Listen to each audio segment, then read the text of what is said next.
స్నానం చేసిన తర్వాత ఆడవాళ్ళు మాత్రం ఎటువంటి పరిస్థితుల్లోనూ కూడా తడి బట్టతో మాత్రం దీపారాధన చేయకూడదు. పొడి బట్ట కట్టుకొని నదీ తీర ప్రాంతాల్లో కూడా దీపారాధన చేయవచ్చు.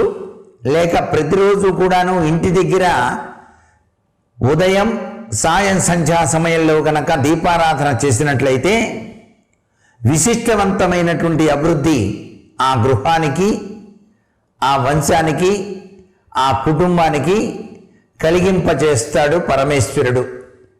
స్త్రీలు తులసి కోట వద్ద సాయం సంధ్యా సమయంలో విష్ణుమూర్తికి ప్రీతికరమైనటువంటి ఆ శంకు చక్ర ముగ్గు వేసి మధ్యలో ప్రమిదలో నూనె పోసి ఒత్తి వేసి దీపాన్ని గనక వెలిగించినట్లయితే విష్ణు ప్రియ అయినటువంటి